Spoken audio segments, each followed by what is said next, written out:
Hi, I'm Stacy Lela, final year student of the MFA program, and I'm reading The Boy with the Veil. The Boy with the Veil.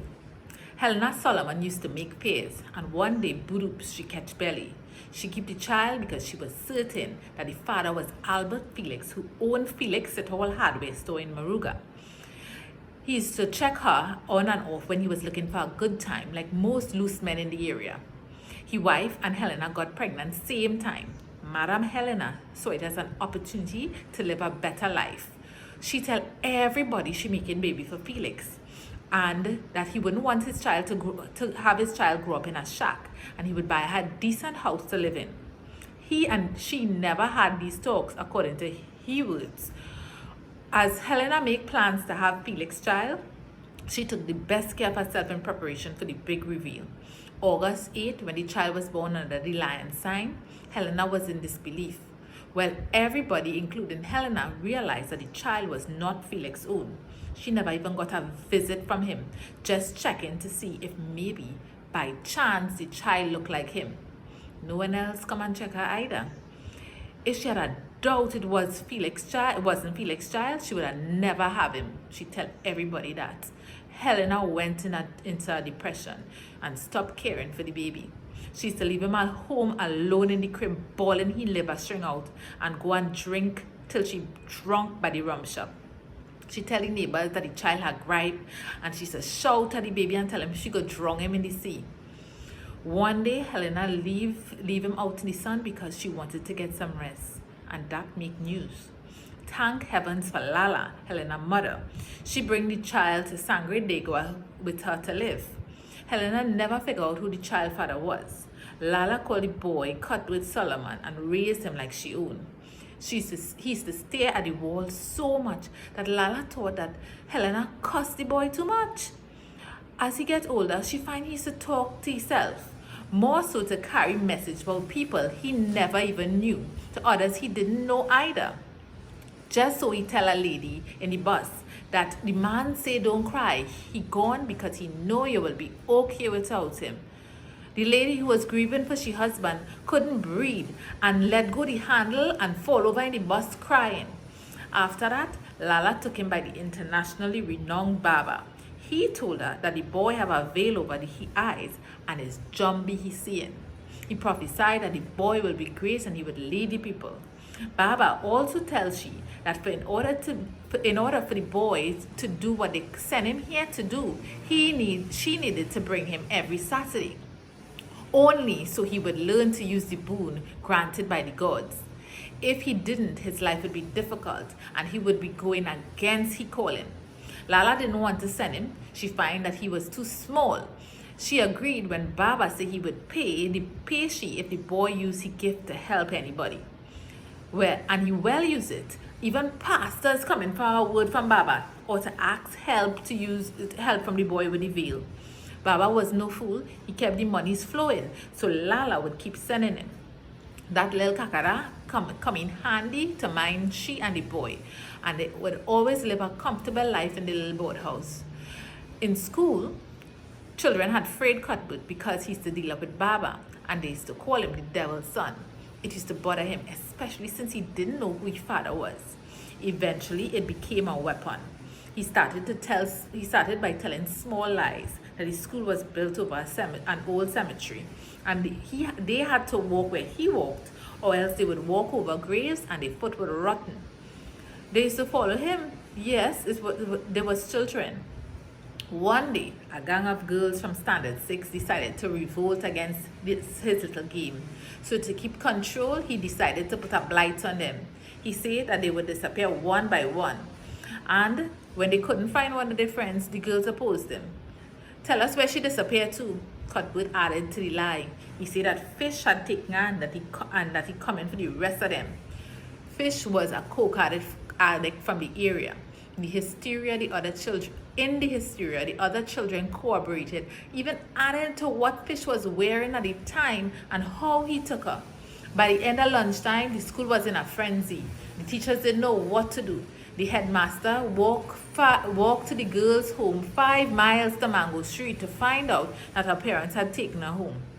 And yes, They had informed the class teacher, but she too had left half day. By the time the principal returned, a parent had telephoned police and Fish was detained for questioning. No one blamed Cuthbert for inciting unnecessary hysteria, but they called in Lala quiet and she was ordered to tell the boys stop frightening the children. That was the day Cuthbert learned that he could manipulate people for his own devices. Lala took him out of school and he stayed with Baba full time. At 16, Cuthbert christened in Orisha under the name Anya Ligbo. Morning ground wasn't enough for Ligbo. Nothing was never enough. He go on and read bad book now. And to turn Lagahu. It's at night, the dogs in the village howling and somebody wanted to see who it was. So they put dog yampy in the eye and peep out the keyhole. They catch him Franco man dragging a coffin from the cemetery to Baba house 3 in the morning. If you hear chain dragging behind him. Poor Baba protect him like a son with all the heart and soul after all the bad Ligbo do. Buzz Butler and Baba was long-time friends. In the late teens, Ligbo get close with Buzz too. People say that Ligbo made a cloak for Buzz to pass through when police came after them. The number of times Butler got away shocked everybody, even the people who was right there. No one could say how he escaped. It was like he was there and then he disappeared, out of sight by Ligbo's cloak. I see it with my own 2 eyes. It had to do with the way he put on his hats and take it off. It is a trigger he faced to change into somebody else. And every which way he turned, a next face. I used to work with Butler as a secretary for the movement. That is how me and Ligbo meet. After I get my school leaving certificate, I did a typing course in a private school in San Fernando. Sheena C. Paul I used to go by then. My father was a well-known pundit from the area, so I understood the work that Baba was doing. And Ligbo too. Although I used to see Ligbo struggling more often than not to do the right thing.